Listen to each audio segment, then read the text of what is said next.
Hello, ഏത്തപ്പഴം കൊണ്ട് കുട്ടികൾക്ക് ഇഷ്ടപ്പെടുന്ന ഒരു ഇടിയപ്പം നമുക്ക് ഉണ്ടാക്കാം. അപ്പോൾ ഇത് കഴിക്കാൻ വേണ്ടി അവർക്ക് പ്രത്യേകിച്ച് കറിയുടെ ആവശ്യമൊന്നുമില്ല കേട്ടോ. ചെറു മധുരത്തോടു കൂടിയുള്ള ഈ പലഹാരം നമുക്ക് കുട്ടികൾക്ക് ബ്രേക്ക്ഫാസ്റ്റ് ആയിട്ടോ ഈവനിങ് സ്നാക്സ് ആയിട്ടോ അതോ ടിഫിൻ ബോക്സിലോ എങ്ങനെ വേണമെങ്കിലും കൊടുത്തു വിടാം കേട്ടോ. വളരെ ഹെൽത്തി ആയിട്ടുള്ളൊരു റെസിപ്പിയാണ്. അപ്പോൾ നിങ്ങളെല്ലാവരും ഇതൊന്ന് ട്രൈ ചെയ്ത് നോക്കണം. അപ്പോൾ ഇതുണ്ടാക്കാൻ വേണ്ടി വളരെ എളുപ്പമാണ്. നമുക്ക് രണ്ട് നല്ല പഴുത്ത ഏത്തപ്പഴം എടുത്തിട്ട് അതിന് രണ്ടായിട്ടൊന്ന് മുറിച്ച് അതിൻ്റെ അറ്റവും അലക്കൊന്ന് മുറിച്ചതിന് ശേഷം നമുക്കൊന്ന് ആവിയിൽ വെച്ച് വേവിച്ചെടുക്കാം. അപ്പോൾ വേവിച്ചതിന് ശേഷം അത് നല്ലോണം തണുത്തിട്ട് നിങ്ങളതിനെ മിക്സിക്കകത്തിട്ട് നമുക്ക് നല്ലോണം ഒന്ന് അരച്ചെടുക്കണം കേട്ടോ. അപ്പോൾ അരയ്ക്കുന്നതിൻ്റെ കൂടെ കുറച്ച് കാര്യങ്ങളും കൂടെ ആഡ് ചെയ്യാനുണ്ട്. അപ്പോൾ എപ്പോഴും നമ്മൾ ഏത്തപ്പഴം എടുക്കുമ്പം കുറച്ച് നല്ല മധുരമുള്ള ഏത്തപ്പഴം എടുക്കുന്നതായിരിക്കും നല്ലത്. അപ്പോൾ ഏത്തപ്പഴത്തിൻ്റെ കൂടെ ഞാൻ 2 സ്പൂണ് പഞ്ചസാര ഇടുന്നുണ്ട്. പിന്നെ അതിൻ്റെ കൂടെ തന്നെ 2 ഏലക്കയും കൂടെ ഇടുന്നുണ്ട് കേട്ടോ. ഏലക്ക പൊടി ഉണ്ടെങ്കിൽ അതിടാം. അപ്പോൾ എൻ്റെ കയ്യിൽ ഏലക്ക ഉള്ളതുകൊണ്ട് അതിൻ്റെ കുരു മാത്രം എടുത്ത് ഞാൻ ഇട്ട് അരച്ചെടുക്കുന്നുണ്ട്. അപ്പോൾ അതാ നമ്മുടെ ഏത്തപ്പഴത്തിൻ്റെ പേസ്റ്റ് ഇതുപോലെ നല്ല രീതിയിൽ അരഞ്ഞ് കിട്ടിയിട്ടുണ്ട്. പിന്നെ പഴം അരച്ചെടുക്കുമ്പോൾ നമ്മൾ ഒട്ടും വെള്ളം ചേർക്കാതെ അരച്ചെടുക്കാൻ പ്രത്യേകം ശ്രദ്ധിക്കണം കേട്ടോ.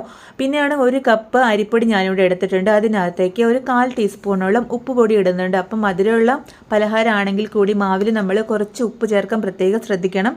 ഇനി നമ്മൾ അരച്ച് വെച്ചിരിക്കുന്ന നമ്മുടെ ഏത്തപ്പഴം കൂടി ഇതിൻ്റെ കൂടെ ഇട്ട് മിക്സ് ചെയ്ത് നല്ലോണം കുഴച്ചെടുക്കണം.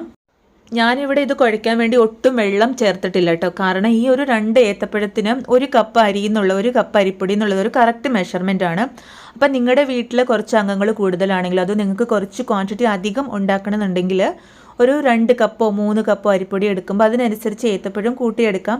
2, 3, 4 ഏത്തപ്പഴം അങ്ങനെ എടുക്കാം. പിന്നെ അരിപ്പൊടിയുടെ അളവിനനുസരിച്ച് നമുക്ക് വേണമെങ്കിൽ കുഴച്ചെടുക്കാൻ പറ്റുന്നില്ല, പഴം മാത്രം കൊണ്ട് കുഴച്ചെടുക്കാൻ പറ്റുന്നില്ല എന്നുണ്ടെങ്കിൽ നല്ല തിളച്ച വെള്ളവും കൂടി ഒഴിച്ചിട്ട് നമുക്കിതിൻ്റെ കൂടെ മിക്സ് ചെയ്ത് കുഴച്ചെടുക്കാം. നമ്മൾ സാധാരണ ഇടിയപ്പത്തിനൊക്കെ ഉണ്ടാക്കുന്ന പോലെ അതുപോലെ തന്നെ ഉണ്ടാക്കിയെടുക്കാം കേട്ടോ. അപ്പോൾ കയ്യിൽ കുറച്ചൊക്കെ ഒട്ടുന്നുണ്ടെങ്കിൽ കുറച്ച് നെയ്യൊന്ന് ഒഴിച്ച് നമുക്ക് ശരിയാക്കി എടുക്കാം കേട്ടോ. ഇനി നമ്മൾ സാധാരണ ഇടിയപ്പം ഉണ്ടാക്കുന്ന പോലെ തന്നെ സ്റ്റീമറിലോ കുക്കറിലോ അതോ ഇടിയപ്പത്തിൻ്റെ പാത്രത്തിലോ ഏതിൽ വേണമെങ്കിലും നമുക്ക് ഇടിയപ്പം ഉണ്ടാക്കിയെടുക്കാം. ഞാൻ നോർമലി ഇതുപോലുള്ള സ്റ്റീമറിലാണ് കേട്ടോ ഉണ്ടാക്കുന്നത്. കാരണം ഇതിലാകുമ്പോൾ നമുക്ക് പെട്ടെന്ന് ഒരു 2-3 മിനിറ്റിൽ തന്നെ ഒരു ഇടിയപ്പം ഉണ്ടാക്കിയെടുക്കാൻ പറ്റും. അപ്പോൾ ഞാൻ കുറച്ച് വലുതായിട്ട് കുറച്ച് തിന്നായിട്ട് കുറച്ച് വലുതായിട്ടാണ് ഉണ്ടാക്കുന്നത്. അപ്പോൾ ഒരു ഇടിയപ്പം ഒരാൾക്ക് കഴിക്കാം എന്നുള്ള പരുവത്തിലാണ് കേട്ടോ ഉണ്ടാക്കുന്നത്. അപ്പോൾ ഈസി ആയിട്ട് നമുക്കൊരു 3 മിനിറ്റിൽ തന്നെ ഇടിയപ്പം റെഡി ആയി കിട്ടും. ഞാൻ പറഞ്ഞ പോലെ തന്നെ ഇതൊരു ചെറു മധുരത്തോടു കൂടിയുള്ള റെസിപ്പിയാണ്. കുട്ടികൾക്ക് തീർച്ചയായിട്ടും ഇഷ്ടപ്പെടും. കുട്ടികളുള്ളവരാണെങ്കിൽ നിങ്ങൾ തീർച്ചയായിട്ടും ഒരു പ്രാവശ്യമെങ്കിലും ഇതൊന്ന് ഉണ്ടാക്കി കൊടുത്ത് നോക്കണം. അപ്പം ഇത് നമുക്ക് കഴിക്കാൻ പ്രത്യേകിച്ച് കറിയുടെ ഒരാവശ്യമില്ല കേട്ടോ. അപ്പോൾ ചൂടോടെ തന്നെ നല്ല ചെറു മധുരത്തോടു കൂടി കഴിക്കാം. ഞാനിവിടെ കുറച്ച് തേങ്ങാപ്പാൽ ഉണ്ടാക്കിയിട്ടുണ്ട്. തേങ്ങാപ്പാലിനകത്തേക്ക് കുറച്ച് ഏലക്ക പൊടിച്ചതും ശർക്കരയും കൂടി ചീകിയിട്ടിട്ടുണ്ട്. അപ്പോൾ ഇതിൻ്റെ കൂടെ ഇത് കഴിക്കുമ്പം വളരെ നല്ല ടേസ്റ്റാണ് കേട്ടോ. അപ്പോൾ നിങ്ങളെല്ലാവരും ഇതൊന്ന് ഒരു പ്രാവശ്യം ഉണ്ടാക്കി നോക്കണം. കുട്ടികൾക്ക് ഉണ്ടാക്കി കൊടുക്കണം.